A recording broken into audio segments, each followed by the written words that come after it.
common question I'm always getting asked is, how was I able to relocate as a single mom? Long story short, Section 8. I want to thank you guys for running my video up 11,000 views. I appreciate y'all. I love y'all. Thank you. If you're on Section 8 and you're looking to move to a different state, I have one word for you: port. Remember that word. Call your local housing authority and ask to speak with the case manager and tell them that you're looking to start the porting process. Now, having Section 8 was just half the battle for me. I remember in 2020 just waking up one random morning and decided that I'm leaving. I decided to leave because, one, I'm a single mom. I have no support system. I was unemployed and I was just looking for better opportunities because I lived in Kansas. Like I mentioned before, at the time I lived in Kansas, and so I decided to move to Texas because I have a brother who lives in Texas and he's been trying to get me out of Kansas for the longest. So I decided to take him up on that offer. My income tax was another thing that I used to help me relocate to Texas. And on top of that, I already had money saved up because your girl, y'all, I ain't trying to brag, I'm really good at budgeting. I'm really good at saving money for a rainy day. And me moving to Texas, I guess that was just my rainy day. Me being fed up and just wanting to move, that's what did it for me. I decided to use my Section 8, my income tax money, and all my savings to move.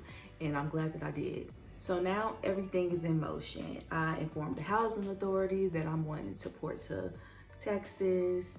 I put in my 60-day notice. I get the boxes, I get the U-Haul reservations, I get the plane tickets. Yes, I decided to get plane tickets because my brother, hey twin, he decided to fly to Kansas to help me pack, load the U-Haul, and he drove all of my belongings to Texas while me and Riley flew plane. I know, I have the best brother in the world. You ain't gotta tell me, I already know. My brother is the best. And the last thing that I want to mention that helped me relocate is the stimulus check. Man, I got stimulated about 4 times. Reminder, I moved in 2020 and that's when everything shut down. It was the COVID pandemic, we had curfew, nobody was able to do anything. We couldn't even leave our house really. So I had a lot of time to think. And I remember thinking, like, this can't be it for me. Like, I'm an academic scholar. I was in college, you know, on a full ride, and I'm supposed to be a psychiatrist. I'm supposed to be successful. I'm supposed to be traveling, but here I am, a single mom, barely making ends meet in a, you know, income-based apartment that's covered in mold in a bad, dangerous neighborhood, and it was just really bad. My daughter had a really serious medical issue that's for another day, and I just wasn't happy, y'all.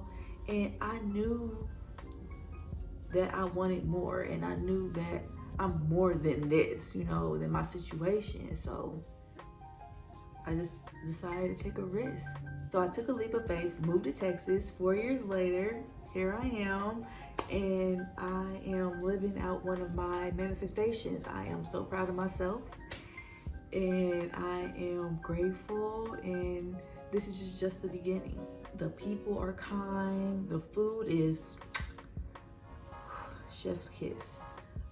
I love it here in Texas. I don't have any issues here. I don't, okay, I lied. The only problem that I have is the drivers and the traffic because, oh my God, I'm not trying to be mean and I'm not trying to tussle, but you can't drive and you are dangerous.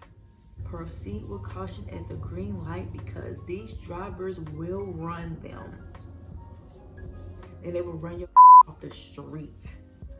Oh yeah, and the power grid. I cannot stand the power grid. I mentioned before in my life update video that we had a hurricane. Y'all, the power grid is terrible. It's ridiculous. It's pathetic. And they need to fix that. But I digress. At the end of the day, Section 8 saved my life. I don't know where I'd be if I was not on Section 8 because y'all, it's been hard for your girl. I know for a fact that I'd probably still be in Kansas miserable if I did not have Section 8. Section 8 and low income housing have a very bad reputation. And I want people to see that just because you have Section 8 or live in low income housing doesn't mean, you know, you can't have a beautiful apartment or live in a safe neighborhood, because I love my apartment. There are actually apartments out here in Texas that accept Section 8 and it's in a beautiful environment, like a very beautiful and safe environment. You just have to find them because they're hard to run by. You just have to take your time and be patient and look for them because they're out here. And also, I'm using Section 8 as a stepping stone. I don't plan on to be on Section 8 forever. That's not the lifestyle that I want. I'm just, like I said, I'm just using it as a stepping stone to help me get to the next chapter in my life. I'm manifesting wealth and happiness over here. I plan on changing my life in a year, and I hope you guys stick around to see me do it. Thank you for watching, and if you haven't done so already, please like and subscribe to my channel. Join this beautiful, loving, supportive family, and so you can stay updated when I post future videos.